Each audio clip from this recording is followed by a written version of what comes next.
From clarkwoods.com, this is Horribly Off Topic, episode number 131. I am Chris. And I'm Steve, and my microphone is not... Is it not as... It's not up there? It's not as high as... It hadn't had enough ganja. Ha, you're funny. Well, you said it's not as high as it usually is. Oh, I get it. You get it. Do they get it? Do I have to explain it to them, the people with us in their ears? Probably not. No. It would be... let's not get sexual. I was going to say, us in their ears is not a...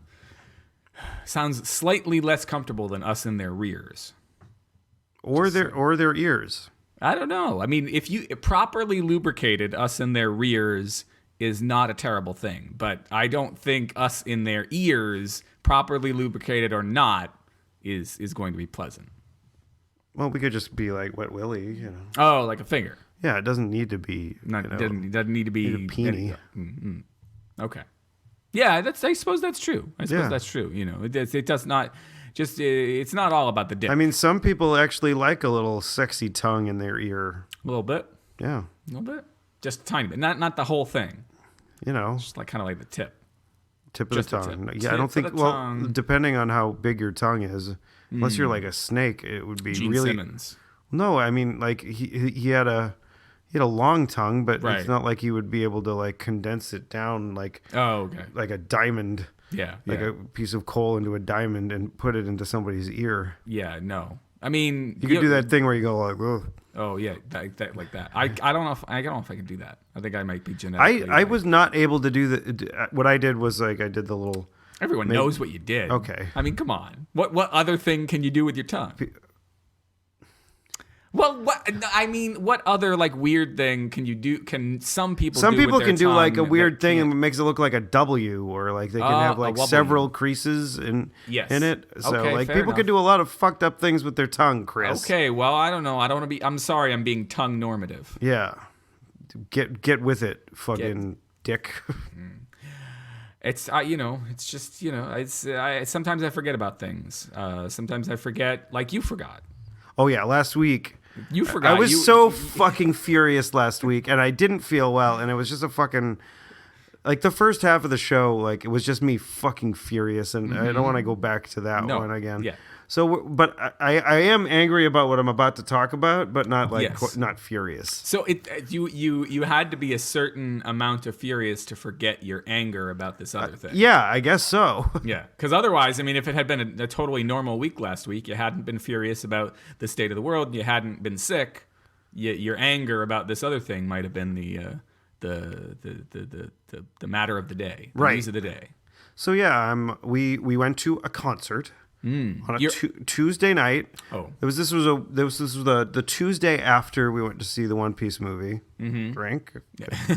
I'm not even like sneaking them in anymore. I'm just saying One Piece. One Piece. That does not count as like 5 drinks.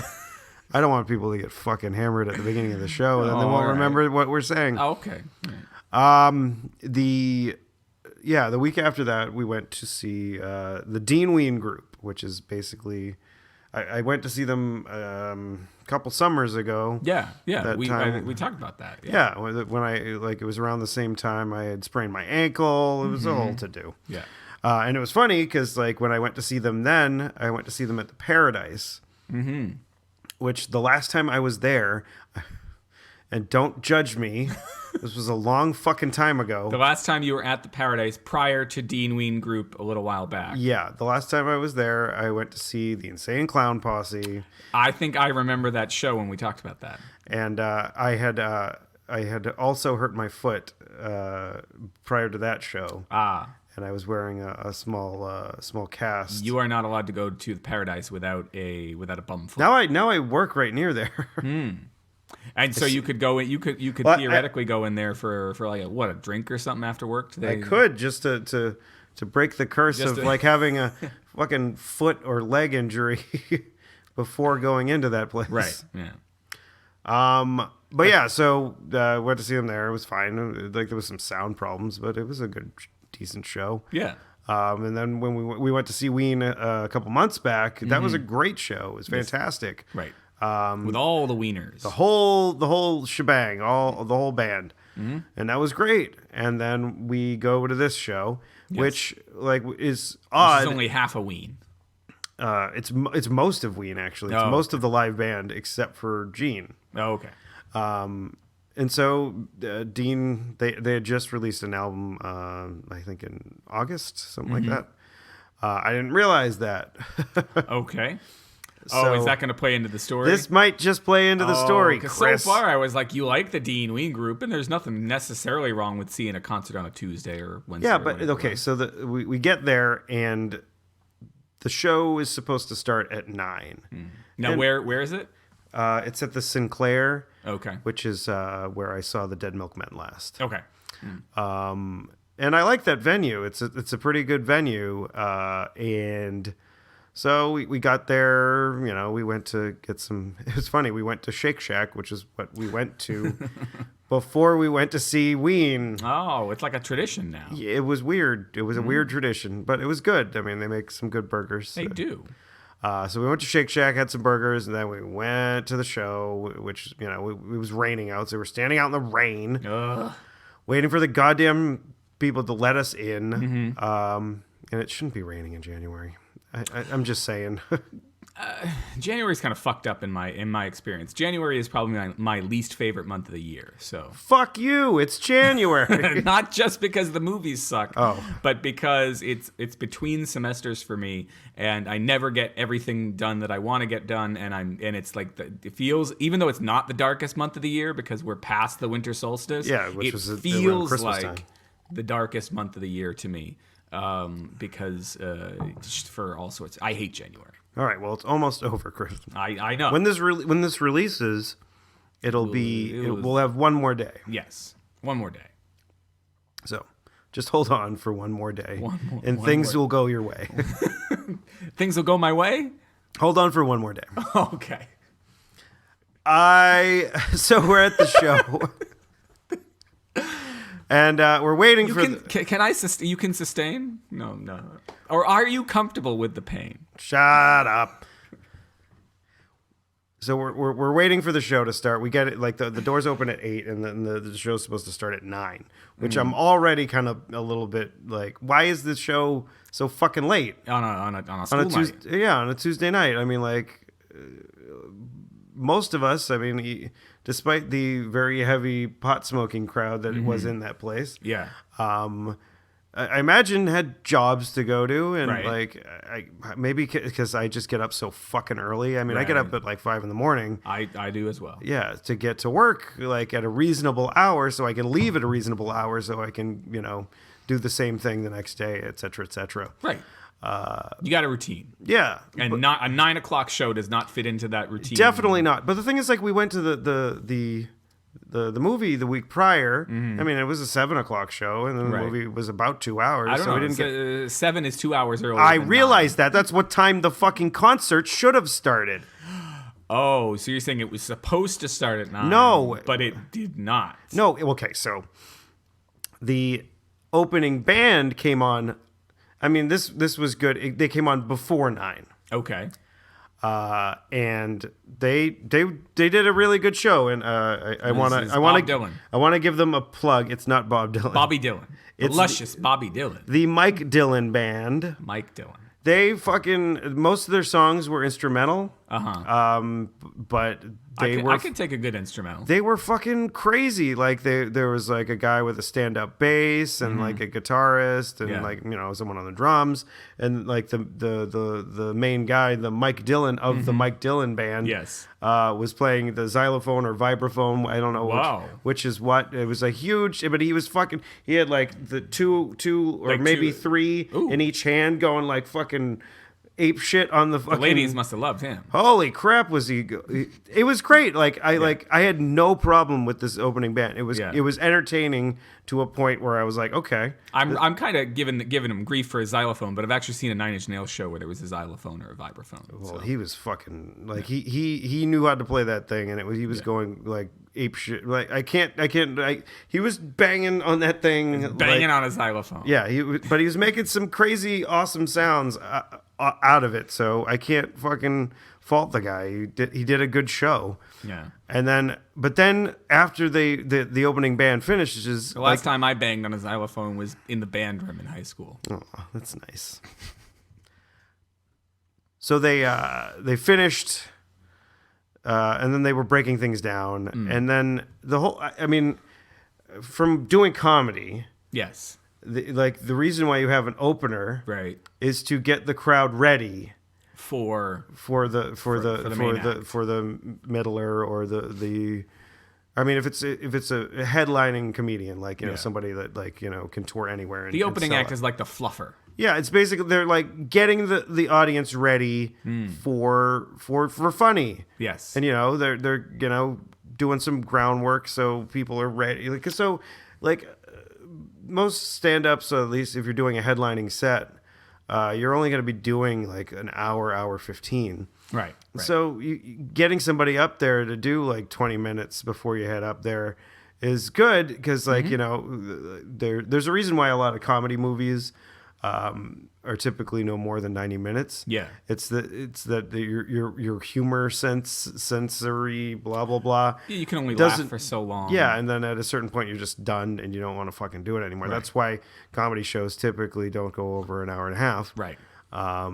I mean, there's the exceptions, and there are exceptions to in real life. People people like me, and I think you as well, could easily sit and I mean, you could probably sit and watch every Patton special from start to finish in an afternoon and be like completely hysterical the entire time. I mean, I've listened to him on like long commutes. I've listened to him back to back, but even then, I can only do 2. I can't do more than that. All right. Yeah, but because even as much as I love the guy's sense of humor, it's still like. Well, let's suppose you were at in a festival environment where it was like a comedy festival. Okay. Where you might be a little bit more like you wouldn't go into that environment not knowing what the fuck was going to happen. Right. Be like, right. oh, I have to fucking watch comedy all day. Yeah. What the fuck? First world problem. Yeah.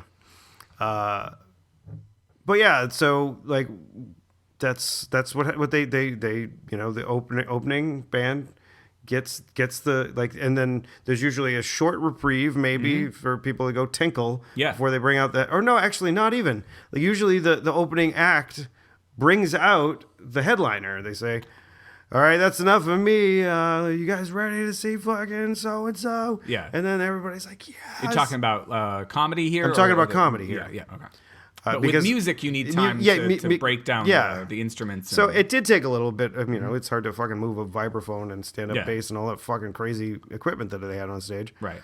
But they did, and once they were done, they did not start playing, Dean Ween Group did not start playing until at least 9:30. It might have even been close to 10. I think it might have been 10 on the nose. Yeah. And at that point, I was like, what the fuck? Mm-hmm. I'm like, I'm tired. Right. And I don't get why you are not on stage yet. Yeah. This is fucking nonsense. So he starts playing a couple of songs off of his new album. Mm-hmm. And I'm like, that's fine, I guess, whatever. Yeah. And then he kept on, and then when it got to the point where the people that had gone there, like me, were expecting him, like the last time I saw him, to play a bunch of Ween songs. Right. When he wasn't, I was like, wait a minute, what the fuck? Yeah. And then he finally plays one, I think, to keep us there. Uh-huh. But then, it was just more songs off of his new album. Right. I'm like, you only have one album out as the Dean Ween Group. Don't play the whole fucking album. Yeah. It's I mean, I respect their. I've always respected the need to want to sell the new album, but it's rare that I've seen a. I don't know. I'm thinking of two approaches. I've seen REM a bunch of times, and the last couple times, probably not. Sorry, the middle time that I saw REM, they were really heavily promoting whatever the latest album was at the time, and that album was not my speed. And the most recent time that I saw them, they had kind of, I think, had learned from that and were doing a mix of stuff. Yeah, that's what you have to do. I feel like it's that there's an uncomfortable period for a lot of bands in the middle of their career where they're still trying to play the new album as if like people are there for always for the new album, and the point at which they realize that they've reached that greatest hits period where people are there to hear the greatest hits and maybe a smattering of songs from the new album. Yeah, but here's the thing: you just play your old hits, and then sprinkle in the songs from the new album. That, like, I remember listening to Opie and Anthony back in the day, and Opie was talking about going to see. I think it was Bob Dylan, and he was just playing, I think, the new record start to finish. That's like, I mean, I've mentioned on here before when I saw David Bowie and Nine Inch Nails together. Everyone who was there to see Bowie was there to see Bowie play hits, and Bowie barely touched his catalog. He was mostly just playing his most recent album. But there's that. I think we should know that he was Bowie. Like he was prone to do that sort of thing. Yeah, I mean, so is somebody like Bob Dylan, right? But like I remember like Opie saying when he was talking about the show, he was like, some dude screamed out, "Hey Bob, how about playing one for us?" Which is a fair point, right? Like, I mean, you like the first thing that happened was, I mean, at least for me. The people that, I mean, I'm just old and I want to go to bed early. So yeah. I would have been glad that if the show was over at 10, not fucking starting at 10. Right. Yep. Like, and the amount of time that was taken in between when the opening band was finished clearing their stuff off the stage and like the roadies were done testing the mics. Yeah. And when the group actually got onto the stage was exceptionally long, wasting any sort of like energy that the Mike Dillon group gave to the audience, because he gave a lot of good energy to that audience. Yes. Like people were like I had never heard of the fucking guy in my life before, and he fucking put on a great show, and I was like, okay, you held me, all right. You just like half an hour, 45 minutes later, I'm like, all right, cool. Yeah, it's. I mean, that can work if.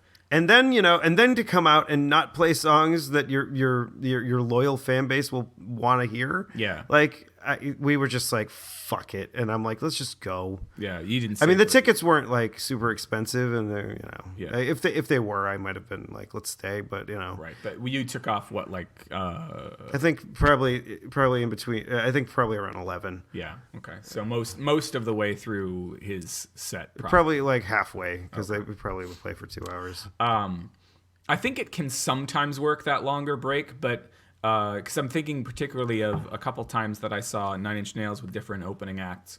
One time with... but I imagine Trent Reznor does like more of a show than like like 5 guys on stage just fucking playing songs. Right. Well, but in terms of what you were speaking to in terms of the maintaining the energy. The best time I ever saw him do that was that same Bowie show at Great Woods in the summer of '96, maybe, or summer '95, or somewhere around there. For all you youngsters, I think that's the Comcast Center now. Yeah, so the opening band was Prick. That was their name, and they played sort of a blistering, really quick but like intense set. Just enough songs that made you want to go buy their album, and not so many songs that you were like, guys, get off the fucking stage. Right. They did what they needed to do. And then they did a very quick change, and towards the end of their very quick change, there were these guys milling about on stage. And if you go to try to find bootlegs of this particular show, you get the result of this, which is that the band came out on stage as if they were roadies, and you still thought that the transition was happening, and then all of a sudden one of the theoretical roadies steps up to the mic, and it's actually Trent Reznor. He sings the first note of the song, and the lights go down, and you're like, oh fuck, if you were in the bath, like no advance warning at all, just right into it. Now, of course, the Bowie part of it later ruined the show for a lot of us. But another time that I saw them, they had a terrible opening band, and that gap served as kind of a palate cleanser. Yeah, I mean, but the thing is, like, when you, but in the instance that I'm talking about, the opening band did a great job. In fact, I think we only watched, like, you know, I don't even know if we stayed an entire hour watching it, but like, their half an hour or so of doing songs was better than the Dean Ween Better group. than the Dean Ween group. Which is disappointing because, like, I really, you know, Ween is one of my favorite bands ever. Yeah. And it's disappointing that I would just say that this weirdo stranger did a better job than somebody that I've had high regard for most of my adult life. Yeah. It's, I don't know, concerts have gotten weird. I haven't been to one in a while, but they got weird for me the last few times I went, particularly because, like, Nine Inch Nails is for me what Ween is for you. Right. And the last couple times that I went to go see a Nine Inch Nails show, it was at the Comcast Center or the Tweeter Center or whatever the fuck it was called. I think it was Comcast Center or Xfinity Center or whatever. And I went, and in the last two times that I saw him, I think it was the last two times, they were touring with somebody else. So one time they were touring with Jane's Addiction. That might have been the last time I saw them. And yes, Jane's Addiction was a big band, and they were an influential band on Nine Inch Nails, and you don't get to see Jane's Addiction all that much, but they put Jane's Addiction last. So, like, you saw the opening band, and then you saw Nine Inch Nails, and then they brought out Jane's Addiction. And, like, who was I there to see? And who were most of the people in the crowd there to see? They were there to see Nine Inch Nails. And that could have been a bonus thing because you didn't have to stay for Jane's Addiction if you're never. Well, much of my a fan. friends who were driving wanted to stay for Jane's Addiction, Oh, okay. and I like a couple of Jane's Addiction songs, but they sort of like Dean Ween did. Although you don't know, maybe he played the fucking rest of the Ween songs like at the very end. But Jane's Addiction did not play the songs that I like of Jane's Addiction until like the very end of the fucking show. So there was a lot of like. I had an amazing time in the middle of that show. The opening band was not great.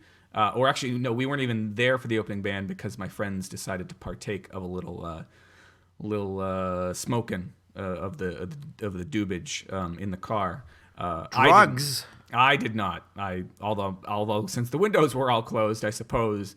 You got a little bit of fishbowl action. Yeah, a little bit. So we didn't see the opening band, but Nin was great, and then Jane's. I was like, ugh.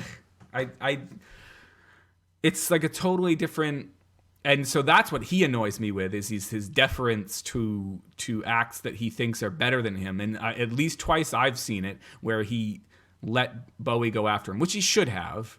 Yeah, totally. I mean, but the thing is, like, and then this time with Jane's, which he shouldn't have because Jane's is big, but was not as big as Nine Inch Nails at the time. Well, he's just showing respect. I know, but for a guy who put so much emphasis, and maybe you can tell me about something, expand a little bit about Dean and whatnot. But Trent puts so much emphasis on a great show and on a great flow of a show that to not recognize that leading from the sort of energy and bombast of a Nine Inch Nails show and then cooling off with Jane's Addiction for an hour and a half, like to not realize that was going to be an awkward, I don't know. Well, in the circumstance where you drove yourself, you could have easily left. Right. But I went with friends. Yeah. And actually, I think that might have been the. That's when you stop being friends with those people. Yeah. That making me sit through Jane's Addiction. You fucks. That might have been the night that went really late, and they got me back. I think it was. They drove me back from Mansfield, which is southwest of the city of Boston, or is it just west? I think it's definitely Mansfield. It's south of the Pike. Okay. I think. Yeah. So it's south and west. So anyway, they drove me back from Mansfield to Boston, where I had parked and I had worked all day. And then I got. Oh, this is what you were alredy done with school and everything. Yeah. So this is somewhere between 2004 and 2009 when that's a big gap. Just because I know where I was working. Okay. I was like, I don't remember when, but it's somewhere in that period. They drove me back to where I was parked, and then I started driving home, and that's the night that I fell asleep at the wheel and almost got myself killed. Oh. So it is that Jane's addiction is to blame, or me not getting enough sleep. Right. So stay awake for safety's sake. To pull over and have a nap instead of. I was not caught stealing a couple of Z's. That was terrible. Oh, it's funny. I chuckled. I definitely chuckled at it. I've been caught stealing once when I was 5. All right. Well, that was all I had to say about fucking Dean. Yeah. If you're listening, Dean Ween Group, which you're probably not, just fucking don't have a show on a weekday and start it at fucking 9. I don't know if that had anything to do with the venue, but from what I remember of going to the Dead Milkmen show, it was on the weekend and it did not start that late. Right. Both times I went to the shows, it was on weekends, and it was like the show started earlier. Yeah. Like I understand, like maybe having like a 7:30 start or something like that, so the people that are getting out of work can get over to the fucking venue, but like fucking 9 o'clock start. You don't need. Like it should have been 6 o'clock doors and 7 o'clock start for the show. Yeah. And that's when Mike Dillon should have gone on, and then maybe Dean Ween would have. Even 8 o'clock. What, 8 o'clock start? Even an 8 o'clock start would have been better. Yeah, it would obviously anything before 9 o'clock would have stayed. Right. And it would have been even better if the fucking opening band, or not, if the headlining band got on the stage before fucking 10 o'clock. Yeah, I don't understand those late. I mean, and maybe it's just because we're old, but.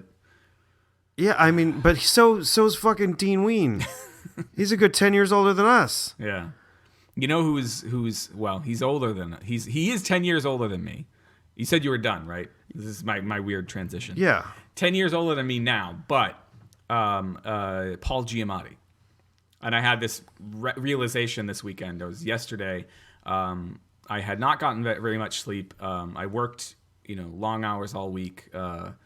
And wasn't he supposed to play the Rhino in Spider-Man? Or he did play the Rhino in the Amazing Spider-Man 2. Oh, which was the one they made, and then they said, this one did terribly. Let's reboot again. Cool. All right. Yeah. So Paul Giamatti wasn't he Pig Vomit? He was Pig Vomit. WNBC. That was the line that he had in that movie. Which was the first time I think I ever encountered him. Way back in whatever year it was, and I saw 94 and 95 or something like that. That was one of the last movies I saw at the Route 3 Cinema. I saw that up at, I think we had already abandoned the Route 3 Cinema at that point, and we saw that up in Tingsboro. Yeah. Back when the Tingsboro Theater was the place to go. Yeah. It's a good place now. I mean, they got the nice big seats. And not if you're in the front row, though. Yeah, no. Not like the one up the street, from here has the reclining seats and whatnot, but they don't. Like the front row is far enough back that you can sit in the front row and still enjoy the movie. Right. Like as we wanted to see the Hunger Games one. Yeah. Like the part 2 of the last one. Mockingjay. Yeah. Yeah, and we got seats like in the front row, and we were sitting there, and we started watching the trailers, and like, this is fucking stupid. Yeah. And okay, so it's not great, but it was the place to go for a little while after the Route 3. But then the Lowell Cinema opened, and that just fucking right. I kept going to the Route 3 until I went off to college, and even a little while into the first couple years of college. I think they were making private parts when I was in college, because I remember sitting there in like the parking lot behind my townhouse, listening to the radio, like staying in one. Anyway, well, so they couldn't have, because I thought that movie came out in 95, 96 or something like that. The book came out in 94. I had to look it up. Anyway, so yeah, you might be right, because if they when did Private Part 97. 97. Okay, so it really was close to the last movie that I would have seen in Route 3, because we're getting local for you again there, kids. Here's the terrible thing. The Showcase Cinema down the street from the Route 3 Cinema, the big Showcase in Lowell, opened the day that Titanic opened. And why do I know this? Which was in 1997. Why do I know this? Because I went and saw Titanic on opening day, on opening night by myself. at the By yourself. at the Showcase Cinema. Like in, the reason why you go to Titanic is because you go to the what the people call the chick flick. You go to the chick flick. I went to maybe get a little handy. Your dick in the popcorn. I saw. I don't know if you can do that anymore. No, I don't think so. Unless it's Not, unless you ask and be like, is it all right if I put my dick in the popcorn and you grab at it and make me come into the popcorn? Is it all right if she says okay, then that's fine. Okay. 1997 through the end of 97 through the beginning of 98, I saw 3 movies 3 times each. I saw Titanic, As Good as It Gets, and Scream 2, I think. I saw each of those movies 3 times. By yourself? No. Well, the first, it was varying. So Sideways I saw, why is this is not that interesting? Anyway, I don't care. But okay, so I went and saw Titanic by myself. I mean, if people are still listening, then they don't care either. There was a former girlfriend of mine who wanted to meet up and hang out. I was not aware at this point when she said she wanted to meet up and hang out whether she was single or still together with the guy that she started dating after me. She was still together with him. So she didn't want to get a little popcorn dick action. Oh, well. Definitely not. No, so we had lunch and went and saw Sideways. No, not Sideways. Sideways is the this anecdote started off. It was going to be about Sideways. So we went and saw... This whole fucking story went sideways. we went and saw As Good as It Gets. Me and the ex-girlfriend, and we hung out a couple more times. This is in the week or so between Christmas and New Year's, and then when all the good films come out. New Year's, I went to New York City with a bunch of friends of mine. And you went to a movie? I think we did at some point after. Well, we were there for 3 or 4 days. So on one of those days, all the things you can do.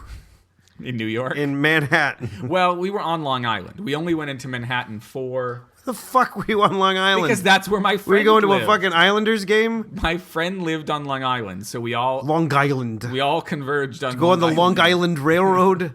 And then we went into the city for that one night for New Year's, which is probably why I still hate New York, because the one time... I've been to New York You should twice. get a shirt that says, I hate New York. I should.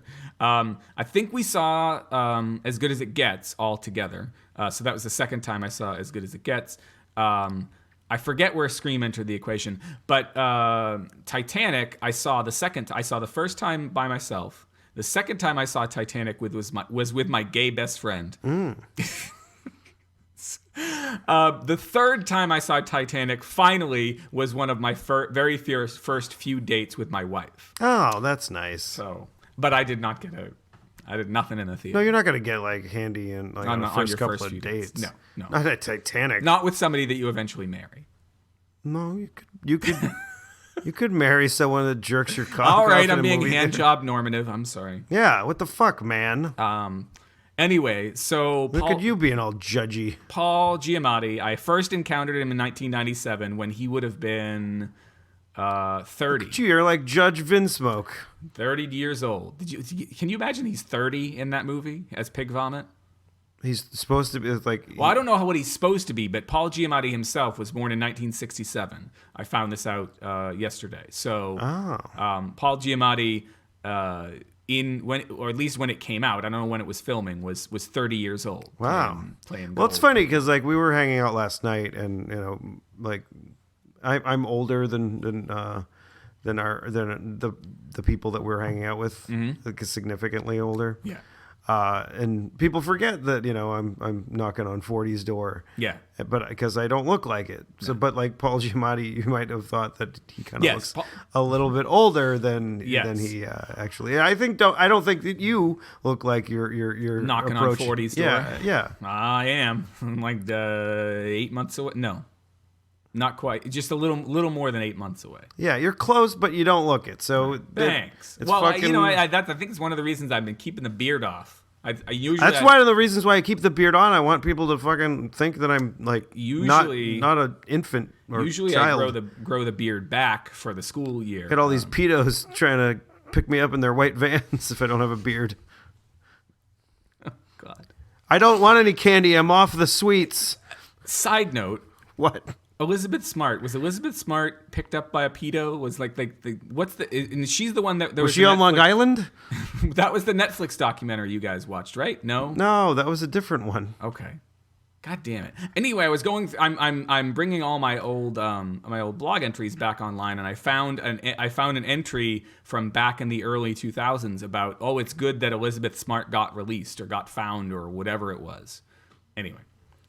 I imagine it is good. It was good. That someone who was kidnapped was released. Okay, so yesterday I get home from doing a workshop for prospective students at the place that I teach. That was a Saturday. So Wait, you been building birdhouses or something? A little birdhouse in your soul. Oh, that's a song about a nightlight, you know. I did know that. Oh. Only recently did I figure that out, but wow. I'm a little slow. Apparently you didn't listen to the words. No.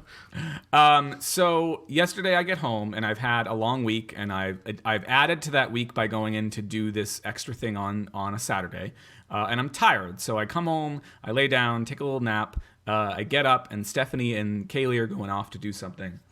And I don't know why it possesses me, but I decide I'm going to watch Sideways. I want to watch a movie about a writer that I haven't seen in a while. Let me watch Sideways. And so I'm watching Sideways and mostly amused by it, although it hasn't aged well. I don't think it's like a fine wine, which is surprising given what the movie's about. Keep going. I'm not drinking any fucking Merlot. Which still is that that's I've only seen it once, and I sort of like half watched it, and I have watched it in the days before smartphones. So depressing. It is not only is it a depressing movie for the average person, but for writers it is particularly depressing because Paul Giamatti's character is a writer who's going off on a week away with his roommate from college, and he's going to be the guy that used to be the mechanic on Wings. Yes. He's going to be the guy that was Sandman. He's going to be... they were both Spider-Man villains in different iterations. Oh, you're right. Look at that. They were both... They both were the last one. Yes. Yes. They're like, we can't do this anymore. Thomas Hayden Church. Yeah, right. I think that's his name. Then he had sex with that lady from one of those doctor shows. Oh, yeah? I did not. In Sideways, didn't he? Oh yes, with Sandra Oh. Sandra Oh. That fucking lady. Who was in her late 20s, early 30s when she made Sideways. Wow. She's a youngin' back then.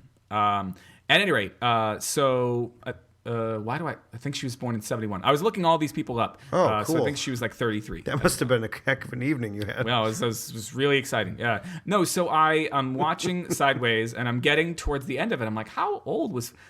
He mentions being mostly dead, like being middle-aged or whatever. I was like, how old was Paul Giamatti when he made this movie? And I go on, and I see, and I do the math, and my heart sinks. It's Paul Giamatti's playing a guy, an author who can't get his book sold, who's been divorced, which I haven't been. He doesn't. See, have look kids, at that. You're already up. I'm one up on Mr. Two up. Three because you have two kids. But he's an author who can't get his book sold, and I look it up, and he was 30. I can't do math. He was younger than I am now. Okay. What was he doing for a living? He was an 8th grade middle school teacher. Well, you're teaching at the college level. I mean, his character was. I'm not. I don't know. Okay. Well, you want me to call up Paul Giamatti? See what he was doing when he be like. What he was doing when he was my age was he was acting in movies. No, I'm not talking about that. I'm just talking about. I want to talk to him about the character. If I could do impressions, I'd try to do Paul Giamatti. But Now the thing is, and I was talking with y'all, you and Becky before. You all. Y'all. I don't know how old Giamatti's character is supposed to be because, as we've said, Paul Giamatti he does looks it through a character, older. like Mr. Amos. He's a little older looking than he actually is. And Virginia Madsen, who played... Is she married to Michael Madsen? I don't think so. I want to say it's like a sister or something like that. They're related, but I I don't like think... Michael Madsen, but the thing is, like, unless he's in a Tarantino movie, like the stuff that he has like on his resume is really odd. Yeah, it's kind of like Jeff Anderson for the guy who plays Randall in Clerks. Yeah. If he's not in a Kevin Smith film, he makes some odd choices. Well, I mean, even whatever. Anyway, so Virginia Madsen is about 6 years older than Paul Giamatti. She looks a little younger than she actually is. So maybe Giamatti's character is supposed to be 40-ish. Older than Giamatti actually was. You're gonna bark all day, or you're gonna bite me. That was my Michael Madsen. I could do it, sort of do it. I got a gruff voice because I'm getting over my cold. These impressions. Yeah. Hey, I'm talking into your ear because I ripped it off. No. I mean, I cut it off, and I'm putting my tongue in it. Call back at the beginning of the show. if he cuts off his ear, he could actually put it on his penis. Oh, Like an ear cock ring. Can we have that be the title? I don't think so. Anyway, so I saw Sideways and it made me sad. Although it's got what Madsen's character says to Giamatti's character at the end is. Did you know that car that he has in Reservoir Dogs? That he gets the shit out of the car and he walks back into the scene. That's actually Michael Madsen's car. I did not know he was driving at the time. I can believe it. That's a pretty low budget film. Yeah, so it was like I think Tarantino was just like, "Oh, that's your car? Yeah. All right, fuck it, cool, we'll use it." Do you like Tarantino? What's your feeling on Tarantino? I enjoy his films enough. I didn't see the Hateful Eight. I didn't see that one either. When it was on Netflix, I kept trying to rewatch Django Unchained. Oh yeah. Because I saw Django Unchained with my friend John Martin ages ago, and then we I saw it but over the holidays that particular year. Yeah, I liked it, but so I kept trying to go back to it and watch it again, and I just it didn't hold my attention, and I've tried that with several Tarantino movies. I mean, the first couple, I could watch. I mean, they're usually. There's some time you got to set aside if you're watching a Tarantino movie, right? But like Reservoir Dogs, Pulp Fiction. The last time I tried to watch Reservoir Dogs, Jackie Brown is one of those ones that gets forgotten because of Reservoir Dogs and Pulp Fiction. Yeah. Jackie Brown's a great film too. I've never seen that one. I've never seen Kill Bill Part 2. Oh well, I think Kill Bill Part 2 is sort of like the first one is like Murder Fest. Yeah. It's just like and it's very long too. I saw that one in the theater, but I never saw the sequel. The second one was a different kind of movie. Yeah. It has Michael Madsen in it. He's one of those people that I feel like I want to track down, but he also has started to get so prolific that me as the kind of completist of that kind of filmmaker, I don't know that I want to get involved in. Well, you did try to watch Yoga Hosers. I did not to be the completist in the Kevin Smith. I mean, I did not watch whatever the one about Tusk. So that one was weird. I don't know. I don't know what the hell. You don't know what Kevin Smith is smoking? He's smoking a lot of weed. Maybe he should just stick to doing his podcast. Yeah, maybe. I used to. You don't need to make. He was gonna make he was talking about making this movie about like a hockey team for like the longest time. He was, and he never fucking made that movie. Yeah, and he's been talking about making a Mallrats movie and now Mallrats TV series for the longest time. He had like signed up everybody that was in the original and now he's not going to do it. I don't know. I'd watch the Mallrats series if it was a limited series, not like let's do this for fucking every year for the rest of our lives. Yeah. But if they do it for fucking like 6 to 12 episodes, right? I can get invested in that. I might do it. I really liked those first few. I mean, I liked the Clerks cartoon. That was fucking great. Clerks cartoon was hilarious. But... It was perfect as the amount of episodes it was. And the thing is, I had forgotten. I remember, there was Super Bowl ads for it that year because it was on. Super Bowl was on ABC that year, and this could be a segue. And I remember watching those Super Bowl ads and being, oh, the Clerks cartoon. I better check that out. Yeah. And then I never did because it was on for 2 episodes. Yeah. And then like the first episode that aired, they did not air the pilot. No. The first episode they aired was the second episode. Right. Which was a flashback episode, Yes. which flashback to things that happened in the first episode and the things that never happened. It makes me wonder if the network execs were smoking the weed with Kevin. I don't think Kevin smoked weed back then. I don't think he was. I think the weed smoking happened later. I mean, like, his character might have, like the Silent Bob. Yes, but I don't that's think right. he I mean, did. I remember. You know what? I remember. I was a listener to his podcast around the time that he started to smoke weed. Yeah. I think it was Seth Rogen that got him smoking weed when they did Zack and Miri. It might have even been before that. I feel like I can't remember his filmography. We should move. I liked your transition. We should move on, but I cannot remember what it was. But it was some movie not doing well. Kevin Smooth.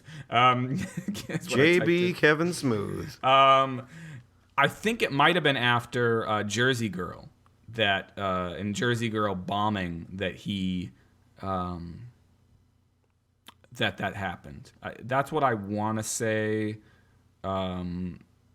Was the deal? God, he's done so much crap now. Well, he has that show on AMC, like after The Walking Dead, the fucking comic book one. Yeah, yeah. Where he just like as his. I was so upset. I mean, I went down to Red Bank 2 times, 3 times. I went down. You went to the secret stash. I went to the secret stash. I went down once. See Walt Flanagan? Not for any. His maybe, fucking dog? No, I don't think I saw Walt. Wasn't there at the time.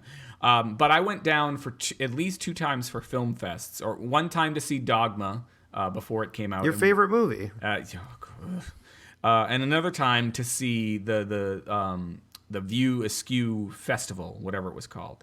And yeah, so I don't know it. Jersey Girl. That sounds about right. Like Jersey Girl bombed in 2004, and then he started doing a lot of the weed, maybe. Not Every day. All right, Super Bowl. Super Bowl. Yes, that was a good transition. I should have just went with it, but then you got me off on my Kevin Smith. We got horribly off topic. The Patriots are in the Super Bowl. Yes, they cheated. Again, how did they cheat? Fuck it. No, I'm not even gonna want to go into this. But like they played shitty for against the Titans. Was it Tennessee or not Tennessee? No, it was the Texans. Texans. Yeah, the Houston Texans. We played like shit, but we still managed to fucking win that game. Right. Which is cool. Yep. And then we played really well against the Steelers. Yeah. So it's hard to say which team. I mean, a part of it seems like from what I saw and what I read was that the Steelers just weren't willing to try a different approach, and the Patriots knew it, especially on defense and offense. The Steelers weren't willing to do a different approach, and because of that, the Patriots knew exactly what they were going to do, and the Patriots capitalized. That the Steelers didn't make adjustments really, and so it's hard to say like we're playing the Falcons, and I guess the Falcons are pretty good. Will the Patriots know how to deal with them? I don't know. I do know that we have the last time the Patriots were in the Super Bowl, it was the Patriots versus the Seattle Seahawks. Right, and then the time before that. Well, I wasn't going to go into that. Was the Giants, and the time before that was the Giants, and the time before that was the Eagles. Yeah, we beat the Eagles. We can beat birds. We can beat birds. Before the Eagles, it was the Panthers. So we can beat animals. We can beat animals. And before that, it was the Rams. Yeah, so we can fuck up. We can fuck up animals. Regular mammal animals. We can fuck up birds. But we cannot. Giants are fucking big. They're big. It's hard to beat them. We're just fucking. Scrappy American revolutionaries. Yeah, and when Giants get football stick to their helmets, and it's madness. I'm gonna try to throw another segue your way. How much time we got? We got about 10 minutes, 11 minutes. I just really quickly, I want to because we don't have to say anything more about the Super Bowl. We can talk more about it next week. When all the all the Of course, next week we'll talk sports about talk it, and then it won't come out until pontificators. after. It'll come out the morning after. Yeah, there's got to be a morning after. Last time we had Captain America himself, Chris Evans, is from Sudbury. Right? Yes, and he where I was the other day. He was representing the Patriots. I didn't see Chris Evans when I was there though. I had a kuwu. Oh, one of the oldest drinks in America. Yes, go to the Wayside Inn and get a kuwu sometime. And on the other side, we had Chris Pratt, who was from Seattle, Star-Lord. Yeah. So the Marvel cinematic fan in me was psyched because we had Captain America versus Star-Lord for the Super Bowl, and they had friendly bets, friendly banter and bets, and they did awesome things for charity. They ended up doing. They did both. Yeah, it's like, oh, I won the bet. I don't have to go to your children's hospital in Seattle and fucking help some kid who's fucking having a really hard time. No, they did the bet anyway. Yeah, which is cool. Which means they're both cool guys. This time it's Captain America versus Nick Fury. Because Sam Jackson loves the fucking Atlanta Falcons. Is he from Hotlanta? I don't know if he's from Hotlanta, but he's a huge Falcons fan. And of course, they were on Twitter on like that Championship Sunday, bantering a little bit. I haven't seen much of their banter since because the world intervenes and I don't see much. We're not going to talk about it. Wearing orange glasses. And so I haven't seen as much banter between Mr. Jackson and Mr. Evans. But maybe this week, nothing crazy will happen in the world, and we'll get to hear about sports bets between Marvel superheroes. But you were going to transition. I'm sorry. You were going to transition away from the stupid bowl. You know that before Sam Jackson played Nick Fury, you know who played him before that? I do. Who was that? Let's see if you know your trivia. David Hasselhoff. Yes, you're right. And it was probably. I want to see. It's probably just as good as an episode of Baywatch. I would love to see. Speaking of Baywatch, have you seen the trailer for Baywatch the movie? Mm-hmm. Okay. First of all, fuck you. It's January. First of all, fucking Zac Efron and his abs. Like, we all know that I went through a phase. I'm not saying that I would go through another phase for Zac Efron, but fuck, where the fuck did that kid's abs come from? I'm sorry. He just works out constantly and doesn't eat any sweets. I guess. See, I just don't eat sweets, so that's why I still have a belly because I like drinking booze. He probably doesn't drink booze. He probably doesn't. Hasselhoff, I would love it. Or he maybe just has an amazing metabolism, or maybe all of the above. Maybe all of the above. And he's still young. He's still a young person. In the comics, Nick Fury Jr., which is the one in the mainstream Marvel universe, Nick Fury Jr., which is the one that looks like Sam Jackson, is a child of the one that looks like David Hasselhoff. I think it would be awesome if. I don't think it would be awesome, but can you imagine them bringing David Hasselhoff in to play like Nick Fury's white dad? What? Who had some like jungle fever and then whatever. I don't know, but like they wouldn't do it because Hasselhoff's probably a dick. It would be a nice. He's probably just hanging out in Germany. Nice little homage. Bring in the Angela Merkel. Wait, no, she's good, right? Yeah, she's not a shithead. She's the leader of the free world. I forgot. Yeah, she's not a completely fucking terrible person. Yeah, like most. Whatever. Stop. But Super Bowl's coming up. I think we should give the Atlanta Falcons a Falcon punch. Oh, that's nice. A Falcon punch. Yeah, because Captain Falcon. Captain Falcon. Where's Captain Falcon from, Steve? From F-Zero. F-Zero. Where's F-Zero from? The Nintendo. Oh, that's right. Falcon Punch. It was the punch thing was the segue. Falcon not Falcon. Oh, not like. But we don't even have to segue anymore. We don't even have any time. No, we don't. The Falcon. I don't know where he's from. He might be from Hotlanta. He says "cut the check" a lot. The guy who plays Falcon. What? I'm not talking about superheroes. I'm still talking about superheroes. I'm talking always about, like, we could talk about F-Zero for a little bit, because I that's don't know where anything about F-Zero. You never played F-Zero for Super No, Nintendo? but I know you've brought it up before. Falcon Punch is Captain in- Falcon's move in Super Smash Brothers. Okay. And it's also a drink at the Arcadia bar up in Maine. Ah, that's where it came up. Okay. And along with the Jiggly Punch, which is the one Becky likes. Oh, okay. That's now I remember. And I think we played Smash Brothers around that time, and I was like, "Who the fuck is this guy?" And you're Captain Falcon. like, Captain Falcon. From But a movie. that was like a meme for the longest time. The Falcon Falcon Punch. Punch. I'm not with it, Steve. I'm as old as Paul Giamatti. When we were driving, we went to Salem last night. It was Becky's birthday. Happy birthday! Well, it's actually today, but we went Feliz out. cumpleaños. We went out last night in Salem, but on the way there, I was driving and I'm like, Can you find the song? I think it's Chacaron Macaron, or it's Macaron Chacaron. It's one of the two. Yeah. Like back in the days of YTMND. Are you familiar with that website? That sounds familiar, but I don't. It's an acronym for "You're the Man Now, Dog," which was a Sean Connery line from I forget which movie. It's not The Rock. It's something else.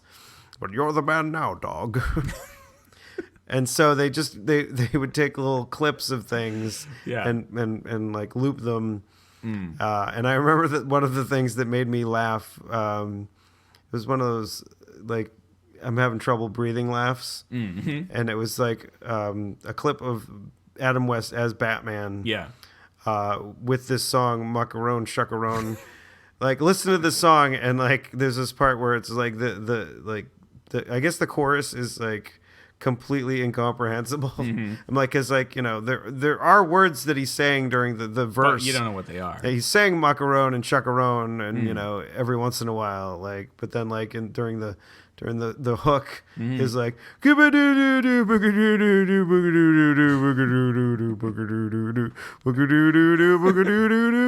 I'm like, it's pretty much spot on. And it's just the clip. There was the clip of Adam West just like he was going, and that is happening in the background with that song. And so I asked. I don't think Becky had ever heard it before. Yeah. And so she put it on. She's like, "What the fuck is this?" It's the sort of thing you had to be there for. Yeah, no, but it was still funny. It's still a funny song, like without fucking the Adam West thing, or like that was one of those big ones.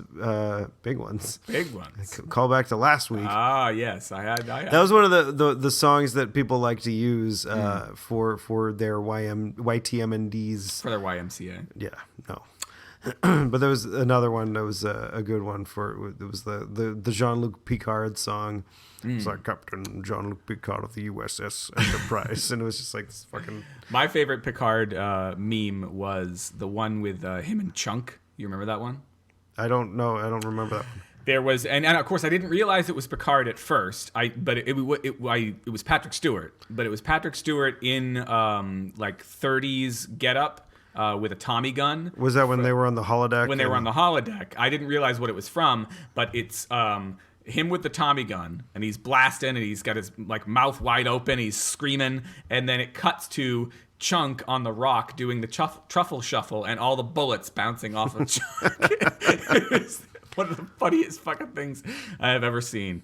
And if I can find it, I will put it in the show notes. I could probably do the same with that and with like any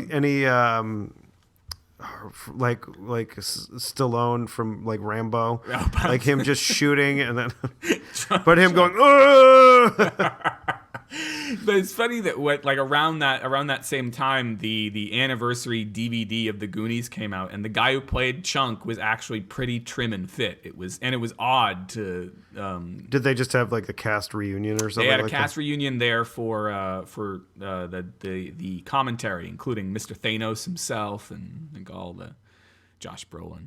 That is a good fucking movie. And Samwise. Yeah.